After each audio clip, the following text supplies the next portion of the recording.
Hi friends, welcome to KPSC Group C question paper. Today I discuss about KPSC Group C GK question paper. Finally key answer, government key answer 11/9/2016 ಇದು key answer ಬಿಟ್ಟಿದ್ದಾರೆ. ನೋಡಿ ಮೊದಲನೇ ಪ್ರಶ್ನೆ, Persian ಗ್ರಂಥದ ತಾರೀಖಿ ಫಿರೋಜಾಯಿ ಗ್ರಂಥದ ಕರ್ತೃ ಯಾರತ್ ಕೇಳಿದರೆ ಜಿಯಾವುದ್ದೀನ್ ಬರ್ನಿ. ದಾರುಲ್ ಹರಬ್ ಎಂಬ ಪದದ ಅರ್ಥ ನಾಸ್ತಿಕರ ಭೂಮಿ. ಚಚನಾಮ ಗ್ರಂಥದ ಲೇಖಕರು ಯಾರಿಲ್ಲ ಎಂಬುದು ತಿಳಿದುಬರುತ್ತದೆ. ಇನ್ನು ಕೆಳಗಿನ ಅರಸರನ್ನು ಈ ಕೆಳಗಿನ ಯಾವ ಅರಸ ತನ್ನ ರಾಜಧಾನಿಯನ್ನು ಮಂಗಳವಾಡದಿಂದ ಕಲ್ಯಾಣಕ್ಕೆ ಬದಲಾಯಿಸಿದನು ಅಂದರೆ ಬಿಜ್ಜಳ. ನೋಡಿ ಯಾವ ರೀತಿ ನಾವು ಪ್ರಿಪೇರ್ ಆಗಬೇಕು. ಅಲ್ಲಾವುದ್ದೀನ್ ಖಿಲ್ಜಿಯವರವರ ಮೂಲ ಹೆಸರು ಅಲಿ ಗುರ್ಷಪ್. ಭಾರತದ ಬ್ರಹ್ಮಪುತ್ರ ನದಿಯನ್ನು ಹೀಗೆ ಕರೆಯುತ್ತಾರೆ ಅಂತ ಕೇಳಿದರೆ ಯರ್ಲರ್ಗ್ ಜಾಂಗ್ಬೋ.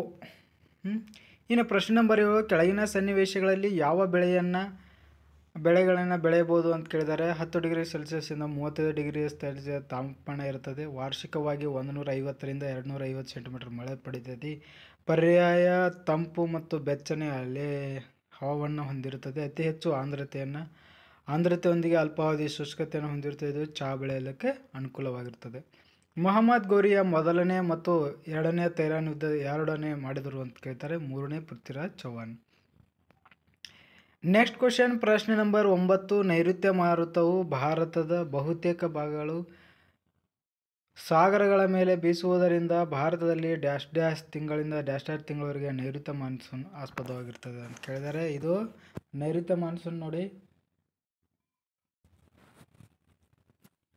ನೈಋತ್ಯ ಮಾನ್ಸೂನ್ ಯಾವ ಕಡೆ ಬರುತ್ತೆ ಅನ್ನೋದು ಗೊತ್ತಾಗಲಿ. ಇದು ದಕ್ಷಿಣ ಭಾರತ ಅಂತ ಅಂದ್ಕೊಳ್ರಿ. ದಕ್ಷಿಣ ಭಾರತದಲ್ಲಿ ಇಲ್ಲಿ ಮೇಲ್ಗಡೆ ಉತ್ತರ, ಇದು ದಕ್ಷಿಣ, ಇದು ಪೂರ್ವ, ಇದು ಪಶ್ಚಿಮ, ಇದು ಆಗ್ನೇಯ, ಇದು ನೈಋತ್ಯ, ಇದು ವಾಯುವ್ಯ, ಈಶಾನ್ಯ.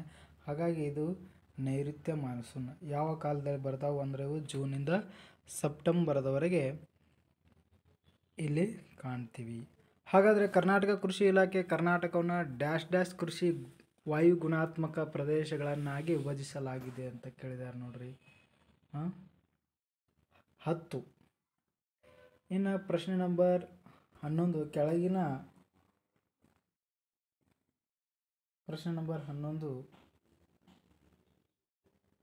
ಕೆಳಗಿನ ಯಾವ ಜಲಾಶಯವನ್ನು ಬಸವಸಾಗರ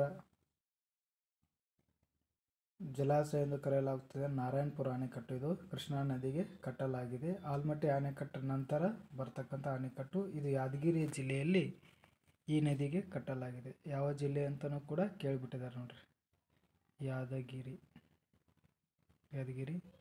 ಜಿಲ್ಲೆ. ಎಸ್ ನೋಡ್ರಿ. 12ನೇ ಪ್ರಶ್ನೆ, ಕೆಳಗಿನ ಯಾವ ಕಾರ್ಯಕ್ರಮದ ಅಡಿಯಲ್ಲಿ ಹಸಿರು ಕ್ರಾಂತಿಯನ್ನು ಸಾಧಿಸಲಾಯಿತು ಅಂತ? ತೀವ್ರ ಕೃಷಿ ಕ್ಷೇತ್ರ ಅಭಿವೃದ್ಧಿ ಕಾರ್ಯಕ್ರಮ.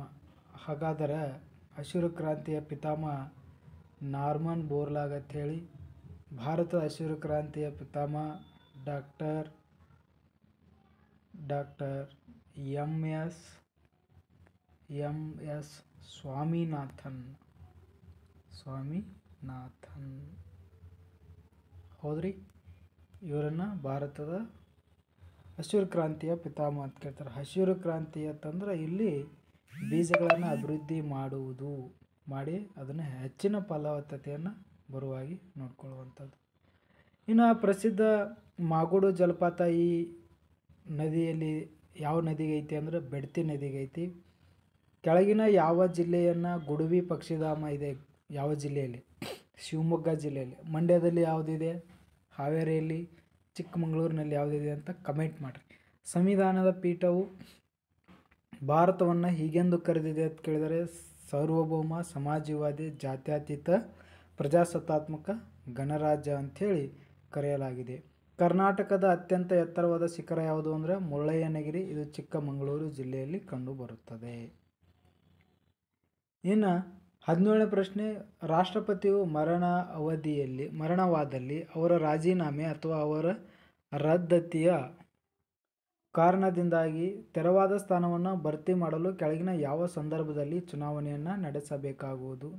6 ತಿಂಗಳ ಒಳಗಾಗಿ, ಅದಕ್ಕಿಂತ ಹೆಚ್ಚಿಗಾಗದ ಅವಧಿಯಲ್ಲಿ. 6 ತಿಂಗಳ ಒಳಗಾಗಿ ಏನು ಮಾಡಬೇಕು? ಚುನಾವಣೆ ಮಾಡಬೇಕು. ರಾಷ್ಟ್ರಪತಿಯವರನ್ನು ಯಾರು ನೇಮಕ ಮಾಡ್ತಾರೆ ಅಂತಲೂ ಪ್ರಶ್ನೆ ಕೇಳ್ತಾರೆ. ಯಾರು ಅಂತಂದ್ರೆ ಚುನಾಯಿತ ಪ್ರತಿನಿಧಿಗಳು, ರಾಜ್ಯಸಭೆಯ ಚುನಾಯಿತ, ಲೋಕಸಭೆಯ ಚುನಾಯಿತ ಪ್ರತಿನಿಧಿಗಳು ಮತ್ತು ವಿಧಾನಸಭೆಯ ಚುನಾಯಿತ ಪ್ರತಿನಿಧಿಗಳು. ರಾಜ್ಯಸಭೆಯಲ್ಲಿ ಚುನಾಯಿತ ಪ್ರತಿನಿಧಿಗಳು ಮಾತ್ರ. ಓಕೆ, ಇವರು ಅವರನ್ನು ಆಯ್ಕೆ ಮಾಡ್ತಾರೆ. ರಾಷ್ಟ್ರಪತಿಯವರು ತಮ್ಮ ರಾಜೀನಾಮೆಯನ್ನು ಉಪರಾಷ್ಟ್ರಪತಿಯವರಿಗೆ ನೀಡಲಾಗುತ್ತದೆ. ಉಪರಾಷ್ಟ್ರಪತಿ ತಮ್ಮ ರಾಜೀನಾಮೆಯನ್ನು ಉಪರಾಷ್ಟ್ರಪತಿಗೆ ನೀಡಲಾಗುತ್ತದೆ. S, next ಮುಂದೋಗೋಣ. ಸಂಸತ್ತಿನಿಂದ ಒಂದು ನಿಧಿಯನ್ನು ಸ್ಥಾಪಿಸಿದ್ದು ಅದನ್ನು ಸಭೆಯ ನಿರೀಕ್ಷಿತ ವೆಚ್ಚದ ಉದ್ದೇಶಕ್ಕಾಗಿ ಬಳಸಿಕೊಳ್ಳಲು ರಾಷ್ಟ್ರಪತಿಗಳ ಅಂತಿಮ ತೀರ್ಮಾನಕ್ಕಾಗಿ ಮಂಡಿಸಬೇಕಾದದ್ದು ಅದು ಏನು ಅಂತಂದ್ರೆ ಭಾರತದ ಸಾದಿಲ್ವಾರು ನಿಧಿ.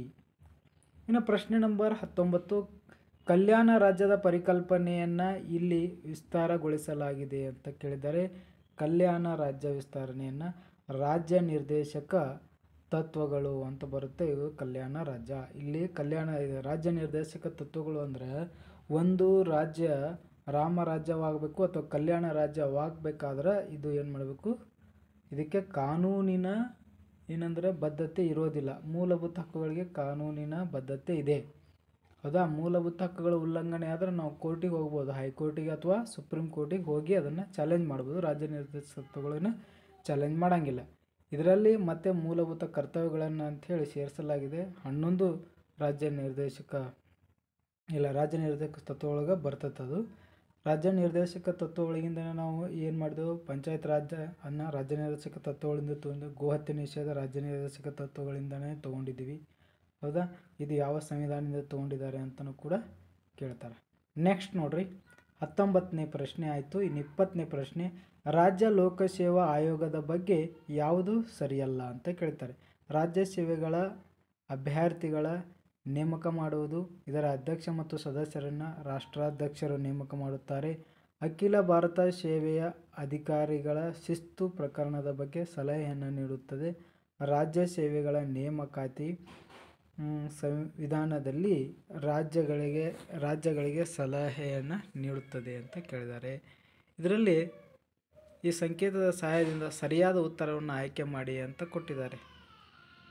ಯಾವುದು ಸರಿಯಲ್ಲ, ತಪ್ಪಿರುವುದನ್ನು ಹೇಳಬೇಕೀಗ. ಬಿ ತಪ್ಪಲ್ಲ, ತಪ್ಪಿದೆ. ಸದಸ್ಯರು ರಾಷ್ಟ್ರಾಧ್ಯಕ್ಷರ ನೇಮಕ ಮಾಡೋದಿಲ್ಲ, ಇಲ್ಲಿ ರಾಜ್ಯಪಾಲರು ನೇಮಕ ಮಾಡ್ತಾರೆ. ಇನ್ನೊಂದನೇದು ಅಖಿಲ ಭಾರತ ಸೇವೆಗಳ ಅಧಿಕಾರಿಗಳ ಶಿಸ್ತು ಪ್ರಕರಣಗಳನ್ನು ಏನು ಮಾಡೋದಿಲ್ಲ, ಅವರು ಸಲಕರಣೆಯನ್ನು ಮಾಡೋದಿಲ್ಲ. ಹಾಗಾಗಿ ಇದರ ಉತ್ತರ ಏನಾಗುತ್ತೆ ಅಂದರೆ ಬಿ ಮತ್ತು ಸಿ ಆಗುತ್ತೆ. ನಂತರ ನೋಡ್ರಿ, ಈ ಕೆಳಗಿನ ಯಾವ ಸನ್ನಿವೇಶಗಳಲ್ಲಿ ರಾಜ್ಯ ತುರ್ತು ಪರಿಸ್ಥಿತಿಗಳನ್ನು ಘೋಷಿಸಬಹುದು ಅಂತ ಕೊಟ್ಟಿದ್ದಾರೆ. ಬಿ ಮತ್ತು ಸಿ. ತುರ್ತು ಪರಿಸ್ಥಿತಿಯನ್ನು ಘೋಷಿಸುವುದು ರಾಜ್ಯ ಸರ್ಕಾರದ ಸಂವಿಧಾನಾತ್ಮಕವಾಗಿ ಕಾರ್ಯನಿರ್ವಹಿಸದಿದ್ದಾಗ ರಾಜ್ಯ ಸರ್ಕಾರಗಳು ಕೇಂದ್ರದ ನಿರ್ದೇಶನಗಳನ್ನು ಪಾಲಿಸುವಲ್ಲಿ ವಿಫಲರಾದಾಗ ಏನು ಮಾಡ್ತಾರ ಅಂತಂದ್ರೆ ರಾಜ್ಯ ತುರ್ತು ಪರಿಸ್ಥಿತಿಯನ್ನು ಘೋಷಿಸುತ್ತಾರೆ.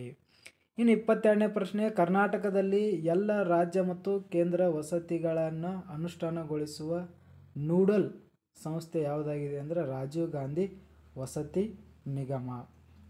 2014 ಮತ್ತು 15ನೇ ಸಾಲಿನ ಕರ್ನಾಟಕದ ಬೆಳೆ ಬಿತ್ತನೆಯ ತೀವ್ರತೆಯು ಎಷ್ಟಿತ್ತು ಅಂತಂದ್ರೆ 120% ಇತ್ತು. ನಿರ್ಮಲ ಗ್ರಾಮ ಪುರಸ್ಕಾರ ಇದಕ್ಕೆ ಸಂಬಂಧಿಸಿದೆ ಅಂತ ಕೇಳ್ತಾರೆ. ಒಟ್ಟಾರೆಯಾಗಿ ನೈರ್ಮಲ್ಯ ಚಳವಳಿ. 25ನೇ ಪ್ರಶ್ನೆ, 14ನೇ ಹಣಕಾಸು ಆಯೋಗವು ಕೇಂದ್ರದ ನಿವ್ವಳ ತೆರಿಗೆ ಹುಟ್ಟುವಳಿಯಲ್ಲಿ ರಾಜ್ಯದ ಪಾಲನ್ನು ಈ ರೀತಿ ಹೆಚ್ಚಿಸಲು ಶಿಫಾರಿಸಲಾಗಿದೆ ಅಂತ ಕೇಳಿದ್ದಾರೆ. ನೋಡಿ, ಇದೊಂದು ಸ್ವಲ್ಪ ನಿಮಗೆ ಗೊತ್ತಿರಲಿ. ಓಕೆ, ಇಲ್ಲಿ ನೋಡ್ರಿ, 15ನೇ ಹಣಕಾಸಿನ ಆಯೋಗದ ಅಧ್ಯಕ್ಷರು ಯಾರಿದ್ದಾರೆ ಅದೊಂದು ಸ್ವಲ್ಪ ನಿಮಗೆ ಗೊತ್ತು ಮಾಡ್ಕೊಳ್ಳಿ. ಯಾರಿದ್ದಾರೆ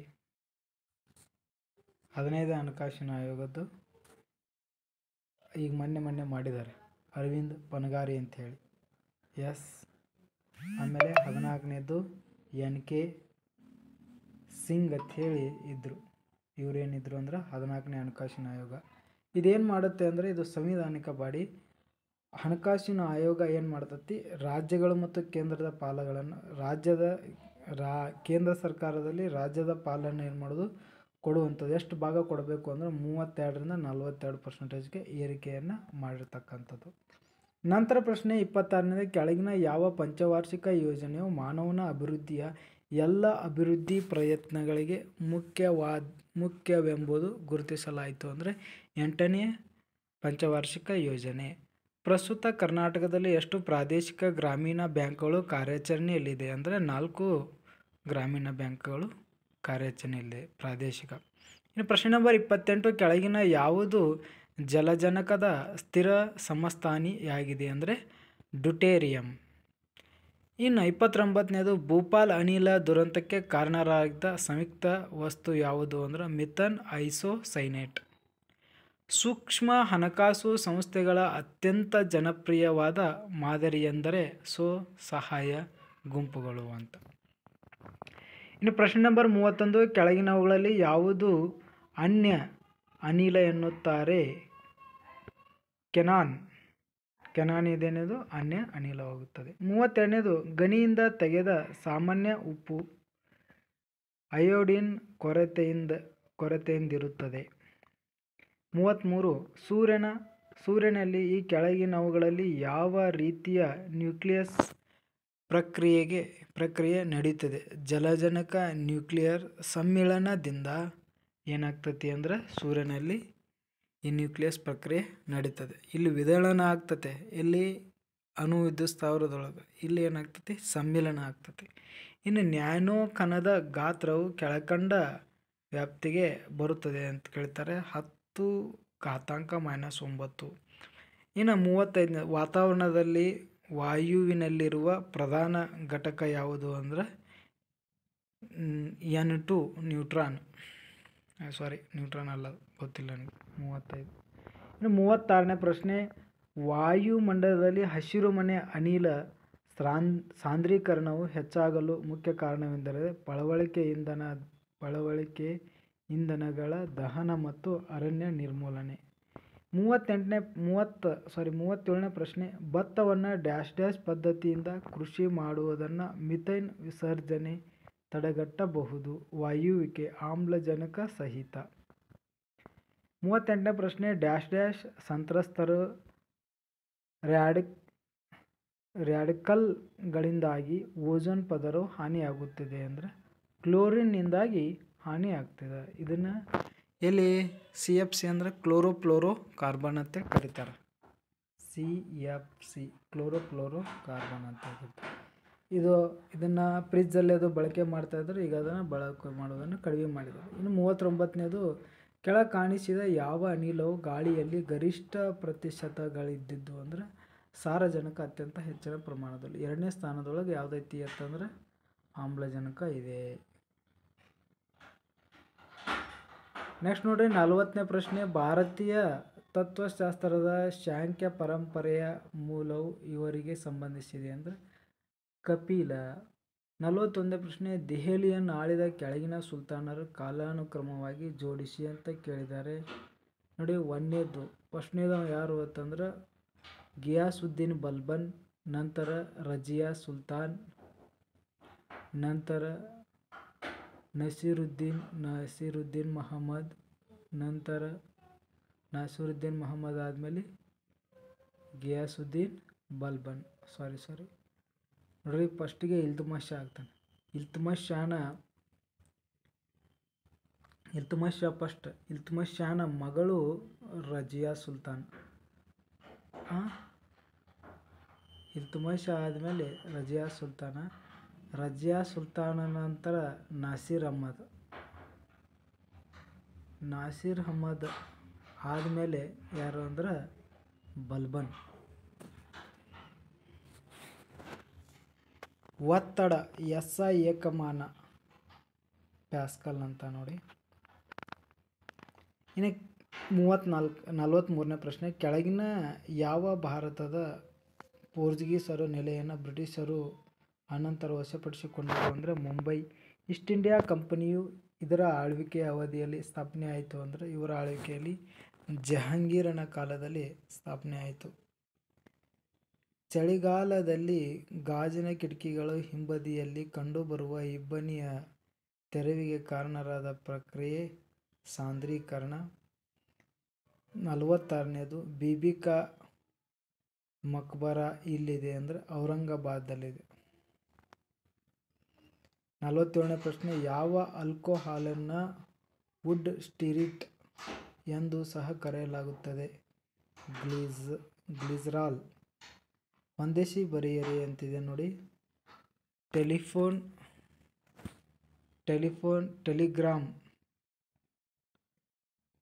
ಟೆಲಿಗ್ರಾಮ್ ಏನಂದ್ರೆ ಸರ್ ಜಾನ್ ಸ್ಟೋನ್ ಅಂತ. ಇನ್ನು ಫ್ಯಾಕ್ಸ್ ಪ್ರಕರಣ ಅಲೆಕ್ಸಾಂಡರ್ ವೈನ್ ಇವ್ರು ಕಂಡು ಹಿಡಿದವ್ರು ಕಾಣ್ತಾರೆ. ARPANET world wide web Tim Berners. ನೋಡಪ್ಪ ಎಲ್ಲ ಎಲ್ಲಿ ಕ್ವಶನ್ಗಳು ನೋಡಿ ಹೆಂಗೆ ಕೇಳ್ತಾರೆ. ಅಬಿಸಿನಿಯಾ ಚಿನ್ನವು ಸಮವಾಗಿ ಡ್ಯಾಶ್ದ ಮಿಶ್ರಣವಾಗಿದೆ ಅಂದರೆ 90% ತಾಮ್ರ ಇರ್ತೈತೆ, 10% ಅಂದ್ರೆ ರೋಡ್ ಗೋಲ್ಡ್.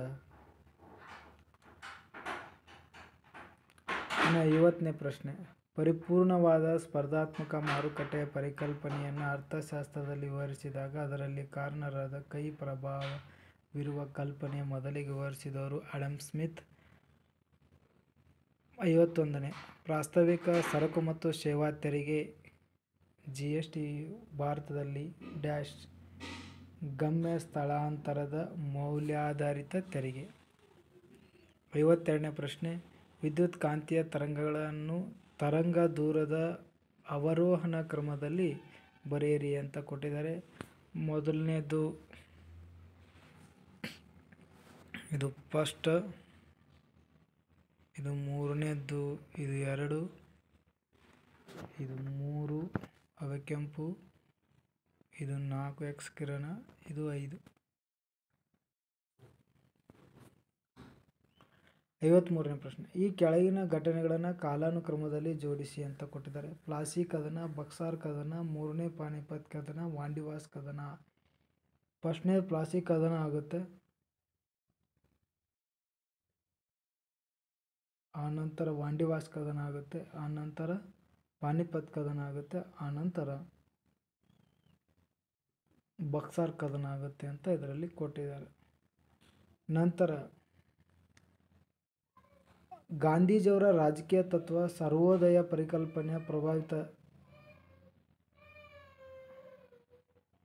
ಪ್ರಭಾವಿತವಾಗಿದ್ದು ಇವರಿಂದ ಅಂತ ಕೊಟ್ಟಿದ್ದಾರೆ. ಜಾನ್ ರಸ್ಕಿನ್ ಅವರ ಅನ್ ಟು ದಿ ಲಾಸ್ಟ್ ಅಂತೂ ಕೂಡ ಕರೀತಾರೆ.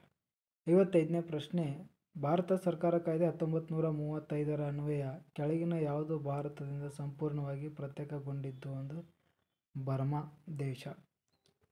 ಇನ್ನು 56ನೇದು, ಗಂಗಾ ನದಿಯು ತಗ್ಗು ಬಯಲು ಆರ್ದ್ರ ವಾಯುಗುಣ ವರ್ಷವಿಡೀ ಅಧಿಕ ತಾಪ ಇದ್ದು ಈ ಕೆಳಗಿನವುಗಳಲ್ಲಿ ಯಾವುದು ಈ ಪ್ರದೇಶಕ್ಕೆ ಹೊಂದಿಕೆಯಾಗುವ ಮಳೆ ಅಂದರೆ ಮಳೆ ಅಲ್ಲ ಬೆಳೆ, ಭತ್ತ ಮತ್ತು ಸೆಣಬು.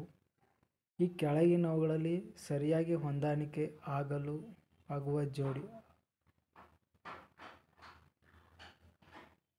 ಆಗುವ ಜೋಡಿ ಬಿದಿರು ತ್ರಿಪುರಾದೊಳಗೆ, ಶ್ರೀಗಂಧ ಇದು ಕರ್ನಾಟಕದೊಳಗಾಗ್ತದೆ.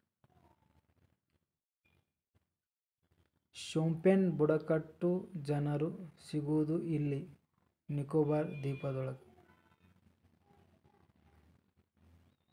59 ನವೆಂಬರ್ 26ನ್ನು ಭಾರತ ಸಂವಿಧಾನ ದಿನವನ್ನಾಗಿ ಆಚರಿಸಲು ಕಾರಣ ಸಂವಿಧಾನ ದಿನವನ್ನು 26/11/1949 ಸಂವಿಧಾನ ಅಂಗೀಕರಿಸಿತ್ತು. ಹಾಗಾಗಿ ಆ ದಿನವನ್ನು ಆಚರಿಸುತ್ತಾರೆ. 60ನೇ ಪ್ರಶ್ನೆ, ಕೆಳಗಿನ ಯಾವ ಕರ್ನಾಟಕದ ನಗರಗಳನ್ನು 2016ರ ಜನವರಿಯಲ್ಲಿ ಮೊದಲ ಹಂತದ ಸಂಭಾವ್ಯ ನಗರಗಳ ಆಯೋಗಕ್ಕೆ ಗುರುತಿಸಲಾಗಿದೆ? ದಾವಣಗೆರೆ ಮತ್ತು ಬೆಳಗಾವಿ. 61ನೇ ಪ್ರಶ್ನೆ, ಭಾರತದಲ್ಲಿನ ಹೆಪ್ಪುಗಟ್ಟಿದ ಸರೋವರ ಯಾವುದು ಅಂದ್ರೆ ಲೋನಾರ್ ಸರೋವರ. ಇನ್ನು ಉತ್ಪನ್ನ ಅಂತಿಮ ಜೋಡಣಾ ಸಲುವಾಗಿ ಪ್ರತ್ಯೇಕ ಘಟಕವನ್ನು ಉತ್ಪಾದಿಸುವ ಕೈಗಾರಿಕೆಗಳೆಂದರೆ ಅನುಷಂಗಿ ಕೈಗಾರಿಕೆಗಳು ಅಂತ. 63ನೇ ಪ್ರಶ್ನೆ, ಕೆಳಗಿನವುಗಳಲ್ಲಿ ಯಾವ ರಾಷ್ಟ್ರ ಭಾರತದೊಂದಿಗೆ ಅತಿ ಹೆಚ್ಚು ಉದ್ದ ಗಡಿ ರೇಖೆಯನ್ನು ಹೊಂದಿರೋದು ಅಂದ್ರೆ ದೇಶ ಅಂದರೆ ಬಾಂಗ್ಲಾದೇಶ್ 15,500 ಅಷ್ಟು. ಗೋಲ್ ಗುಮ್ಮಟ್ ಗೋರಿಯು ಕೆಳಗಿನ ಅರಸನದಾಗಿದೆ ಮೊಹಮ್ಮದ್ ಆದಿಲ್ ಶಾಹಿರವರದು. 2ನೇ ಇಬ್ರಾಹಿಂ ಆದಿಲ್ ಶಾಹಿದ್ ಎಲ್ಲೈತಿಪ್ಪ ಅಂದ್ರೆ ಎಲ್ಲೈತಿ ಭಾರತದ 2ನೇ ತಾಜ್ ಮಹಲ್? ಕಮೆಂಟ್ ಮಾಡ್ರಿ ನೋಡೋಣ. ಭಾರತದಲ್ಲಿ ಯಾವ ಪ್ರದೇಶದಲ್ಲಿ ಮೊದಲ ಪಕ್ಷಿಧಾಮವನ್ನು ಸ್ಥಾಪಿಸಲಾಯಿತು ಅಂದರೆ ವೆಂಡತಾಂಗಲ್ ಅನ್ನುವ ಪ್ರದೇಶದಲ್ಲಿ. 66ನೇ ಪ್ರಶ್ನೆ, ಕೆಳಗಿನ ಯಾವ ರಾಜ್ಯಗಳಲ್ಲಿ ಲ್ಯಾಟರೈಟ್ ಮಣ್ಣಿನ ಸಾರಾಂಶ ಅಧಿಕವಾಗಿದೆ ಅಂದರೆ ಒರಿಸ್ಸಾ ಕಪ್ಪು ಮಣ್ಣು. ಕೆಳಗಿನ ಬಂದರುಗಳ ಪೈಕಿ ಯಾವುದು ಲಗೂನ್ ಮರಳು ದಿಬ್ಬಗಳ ಮೇಲೆ ಅಭಿವೃದ್ಧಿಪಡಿಸಲಾಗಿದ್ದು ಅಂದರೆ ಕೊಚ್ಚಿ ಬಂದರ. ನಂತರ 68ನೇ ಪ್ರಶ್ನೆ, 2015-19 ಅಂತಾರಾಷ್ಟ್ರೀಯ ಮಕ್ಕಳ ಚಲನಚಿತ್ರೋತ್ಸವ ನಡೆದಿದೆ ಎಲ್ಲಿ ಅಂತ ಕೇಳಿದ್ರೆ Hyderabad. Kargil turning the tide ಪುಸ್ತಕದ ಕರ್ತೃ ಮೋಹಿಂದ್ ಪುರಿ. 70ನೇ ಪ್ರಶ್ನೆ, ಭಾರತ ಸರ್ಕಾರದ ಇತ್ತೀಚೆಗೆ ನೀತಿ ಆಯೋಗದ ಪೂರ್ಣಾವಧಿ ಸದಸ್ಯರಾಗಿ ನೇಮಕರಾದವರು ಪ್ರೊಫೆಸರ್ ರಮೇಶ್ ಚಂದ್. 71ನೇದು, ಕೆಳಗಿನವುಗಳ ಪೈಕಿ ಯಾವ ಭಾರತೀಯ ಕ್ಷಿಪಣಿಯು ಅಮೆರಿಕಾದ ಪೇಟ್ರಿಯಟ್ ಕ್ಷಿಪಣಿಯನ್ನು ಹೋಲುತ್ತದೆ ಅಂದರೆ ಆಕಾಶ್. 72ನೇ ಪ್ರಶ್ನೆ, ಕಲಕದ ಮುಂಡನ ತುರಾಯಿ ಹುಲಿಗಳ ಕಾಯ್ದಿಟ್ಟ ಪ್ರದೇಶ ತಮಿಳುನಾಡು. ಕಲಕದ ಮುಂಡನ ತುರಾಯಿ ಹುಲಿಗಳ ಕಾಯ್ದಿಟ್ಟ ಪ್ರದೇಶ ತಮಿಳುನಾಡು. ಅಮಿತ್ ಕುಂದ ಸಮಿತಿ ಇದಕ್ಕೆ ರಚಿತವಾಯಿತು ಅಂತ ಕೇಳಿದ್ದಾರೆ. ABCD ಎಲ್ಲದಕ್ಕೂ ಈ ಸಮಿತಿ ರಚನೆ ಆಯಿತು ಅಂತ ತಿಳ್ಕೊಳ್ರಿ. ಹುಡುಹುಡು ಎಂಬುದು ಒಂದು ಚಂಡಮಾರುತದ ಹೆಸರು. 75, ಅಟಲ್ ಬಿಹಾರಿ ವಾಜಪೇಯಿರವರ ಹೆಸರಿನಲ್ಲಿ ಯಾವ ದೇಶ ತನ್ನ ಸಂಸತ್ ಭವನದಲ್ಲಿ ಒಂದು ಭಾಗವನ್ನು ಅಟಲ್ ಬ್ಲಾಕ್ ಎಂದು ಹೆಸರಿಸಲಾಗಿದೆ? ಅಫ್ಘಾನಿಸ್ತಾನ. 76ನೇದು, ಈ ಉದ್ದೇಶಕ್ಕಾಗಿ ಡಾಕ್ಟರ್ ರವೀಂದ್ರ ಸುಬ್ರಹ್ಮಣ್ಯಂ ಸಮಿತಿಯನ್ನು ರಚಿಸಲಾಗಿದೆ ಅಂತಂದರೆ GST ಸರಕು ಸೇವಾ ತೆರಿಗೆ ಪ್ರಮಾಣಿತ ದರ ಸಲಹೆ ನೀಡುವುದು. ಸಿಂಪ್ಲಿಪಾಲ್ ಜೈವಿಕ ಕಾಯ್ದಿಟ್ಟ ಅರಣ್ಯ ಯಾವ ರಾಜ್ಯದಲ್ಲಿದೆ ಅಂದರೆ ಒರಿಸ್ಸಾದಲ್ಲಿದೆ. ನವಿಲು ವನ್ಯಜೀವಿ ಅಭಯಾರಣ್ಯ ಇರುವುದು ಆದಿಚುಂಚನಗಿರಿ, ಮಂಡ್ಯ ಜಿಲ್ಲೆ. 79, ಮ್ಯಾಗಿ ತಿನಿಸಿನ ಬಗ್ಗೆ ಕೆಳಗಿನ ಯಾವ ಉತ್ತರ ಸರಿಯಿಲ್ಲ? ಮ್ಯಾಗಿ ನೆಸ್ಲೆ ಕಂಪನಿಯ ಭಾಗವಾಗಿದೆ. 80ನೇ, ತೆಂಗಿನಕಾಯಿ ಸಂಸ್ಕರಣಾ ಘಟಕವನ್ನು ಇಲ್ಲಿ ಸ್ಥಾಪಿಸಲಾಗಿದೆ. ಕೋನೇನಹಳ್ಳಿ, ತುಮಕೂರು ಜಿಲ್ಲೆ.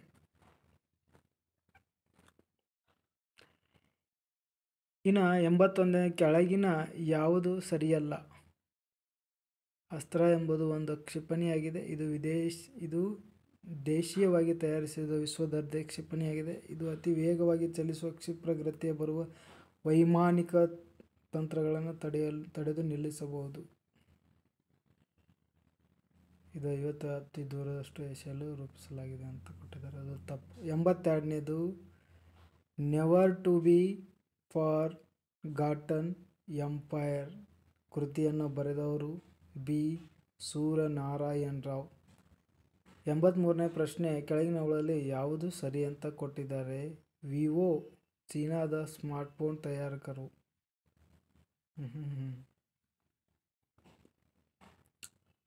ಯಾವ ಶೃಂಗಸಭೆಯಲ್ಲಿ ಬ್ರಿಕ್ಸ್ ಅಭಿವೃದ್ಧಿ ಬ್ಯಾಂಕನ್ನು ಪ್ರಾರಂಭಿಸಲಾಯಿತು? ಬ್ರೆಜಿಲ್. ಕೆಳಗಿನ ಯಾವುದರ ಅಭಿವೃದ್ಧಿಗಾಗಿ ರಾಷ್ಟ್ರೀಯ ಗೋಕುಲ್ ಮಿಷನನ್ನು ರಚಿಸಲಾಯಿತು? ಹಸುಗಳ ದೇಶಿ ತಳಿಗಳ ಅಭಿವೃದ್ಧಿ ಮಾಡೋದಕ್ಕೋಸ್ಕರ. ಹಕ್ಕುಸ್ವಾಮ್ಯದ ಗೌರವಧನಕ್ಕಾಗಿ ಅಮೆರಿಕಾದಲ್ಲಿ ಸ್ಯಾಮ್ಸಂಗ್ ಕಂಪನಿ ಕೆಳಗಿನ ಯಾವ ಕಂಪನಿ ವಿರುದ್ಧ ದಾವೆಯನ್ನು ಹೂಡಿದೆ? ಮೈಕ್ರೋಸಾಫ್ಟ್. ಎರಡನೇ ಆಡಳಿತ ಸುಧಾರಣಾ ಆಯೋಗದ ಮುಖ್ಯಸ್ಥರು ವೀರಪ್ಪ ಮೊಯ್ಲಿ. 88 ಕರ್ನಾಟಕದಲ್ಲಿನ ಬಡತನ ರೇಖೆಗಿಂತ ಮೇಲ್ಪಟ್ಟ APL ಕುಟುಂಬದವರಿಗೆ ಕೆಳಗಿನ ಯಾವ ಕಾರ್ಯಕ್ರಮ ಆರೋಗ್ಯ ರಕ್ಷಣೆ ನೀಡುತ್ತದೆ? ರಾಜೀವ್ ಆರೋಗ್ಯ ಭಾಗ್ಯ ಯೋಜನೆ. ಮೌಂಟ್ ಎವರೆಸ್ಟನ್ನು ಏರಿದ ಮಲ್ವತ್ ಪೂರ್ಣ ಎಂಬ ಕಿರಿಯ ಮಹಿಳೆ ಈ ಕೆಳಗಿನ ಯಾವ ರಾಜ್ಯದಲ್ಲಿದ್ದಾರೆ ಅಂದ್ರೆ ಆಂಧ್ರ ಪ್ರದೇಶದವರು.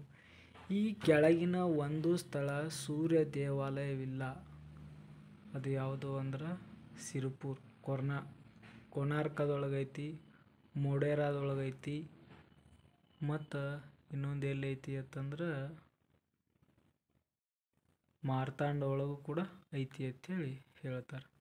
ಇನ್ನು 2091ನೇ ಪ್ರಶ್ನೆ, 2011ರ ಜನಗಣತಿಯ ಪ್ರಕಾರ ಕರ್ನಾಟಕ ಜನಸಂಖ್ಯೆ ಅತಿ ಹೆಚ್ಚು ಸಾಂದ್ರತೆ ಇರುವ ಜಿಲ್ಲೆ ಯಾವುದು ಅಂದ್ರೆ ಬೆಂಗಳೂರು ನಗರ, ಕಡಿಮೆ ಕೊಡಗು. ಇನ್ನು 92ನೇ ಪ್ರಶ್ನೆ, ಕಾಂಗ್ರೆಸ್ ಪಕ್ಷವು ಡ್ಯಾಶ್ ಅಧಿವೇಶನದಲ್ಲಿ ವಿಭಜನವಾಯಿತು ಅಂದ್ರೆ 1907ರ ಸೂರತ್ ಅಧಿವೇಶನದೊಳಗೆ. 93ನೇದು, ಭಗತ್ ಸಿಂಗ್ ಅವರು ಡ್ಯಾಶ್ ಪಕ್ಷವನ್ನು ಸೇರಿದರು ಅಂದ್ರೆ ಹಿಂದೂಸ್ತಾನ್ ಸಮಾಜವಾದಿ ಗಣರಾಜ್ಯ ಪಕ್ಷವನ್ನು ಸೇರಿದ್ದರು. 94ನೇ ಪ್ರಶ್ನೆ, ಭಾರತೀಯ ರಾಷ್ಟ್ರೀಯ ಕಾಂಗ್ರೆಸ್ ಸ್ಥಾಪನೆ ಆದ ಸಮಯದಲ್ಲಿ ಭಾರತದ ವೈಸ್ ರಾಯರಾಗಿದ್ದವರು ಲಾರ್ಡ್ ಡಫರಿನ್. 95ನೇ ಪ್ರಶ್ನೆ, ನೇರ ಕ್ರಿಯಾ ದಿನ ಡೈರೆಕ್ಟ್ ಆಕ್ಷನ್ ಡೇ ಇದನ್ನು ಆಚರಿಸಿದವರು ಮೊಹಮ್ಮದ್ ಅಲಿ ಜಿನ್ನಾ. 96ನೇದು, ಮಾತೃಭಾಷಾ ಮುದ್ರಣ ಕಾಯ್ದೆಯು ಡ್ಯಾಶ್ ವರ್ಷದಲ್ಲಿ ಜಾರಿಯಾಯಿತು? 1878ರಲ್ಲಿ. ಈ ಕೆಳಗಿನ ಯಾವ ಪಲ್ಲವರ ಪೋತವರ್ಮನನ್ನು ಸೋಲಿಸಲು ಕಂಚಿಯನ್ನು ವಶಪಡಿಸಿಕೊಂಡರು? ಎರಡನೇ ವಿಕ್ರಮಾದಿತ್ಯ. ವಿಜಯ ಭಟ್ಟರಿಕೆಯು ಕೆಳಗಿನ ಯಾರ ರಾಣಿಯಾಗಿದ್ದಳು ಅಂದ್ರೆ ಚಂದ್ರಾದಿತ್ಯ. ರಾಷ್ಟ್ರಕೂಟರ ಲತ್ತೂರು ಕೆಳಗಿನ ಯಾವ ಪ್ರಾಂತ್ಯಕ್ಕೆ ಸೇರಿದೆ ಅಂದ್ರೆ ಮಹಾರಾಷ್ಟ್ರ. 100ನೇ ಪ್ರಶ್ನೆ, ಎರಡನೇ ಪುಲಕೇಶಿ ಕೆಳಗಿನ ಯಾರನ್ನ ವ್ಯಂಗ್ಯ ಗವರ್ನರ್ ಆಗಿ ನೇಮಕ ಮಾಡಿದ್ದನು? ವಿಷ್ಣುವರ್ಧನ್. ಸೊ KPSC ಗ್ರೂಪ್ ಸಿದ ಕ್ವಶನ್ ಪೇಪರ್ ಇದು. ಈ ಕ್ವಶನ್ ಪೇಪರ್ದಲ್ಲಿ ಒಂದು ಕೂಡ ಮೆಂಟಲ್ ಎಬಿಲಿಟಿಯ ಪ್ರಶ್ನೆಗಳು ಇಲ್ಲ. ಹಂಗಂತ ಕೇಳಲ್ಲ ಅನ್ಕೋಬೇಡ್ರಿ. 10 ಕ್ವಶನ್ ಇಲ್ಲ, 5 ಕ್ವಶನ್ ಇಲ್ಲ, 8 ಕ್ವಶನ್ ಕಂಪಲ್ಸರಿ ಕೇಳ್ತಾನ. ಇದನ್ನು ನೆನಪಿಟ್ಕೊಳ್ರಿ. ಮತ್ತೊಂದು KPSC ಗ್ರೂಪ್ ಸಿ ಪ್ರಶ್ನೆಯೊಂದಿಗೆ ಮತ್ತೆ ನಿಮ್ಮ ಮುಂದೆ ಹಾಜರಾಗ್ತೀನಿ. ಅಲ್ಲಿವರೆಗೂ ಟಾಟಾ, ಬಾಯ್ ಬಾಯ್, ನಮಸ್ತೆ.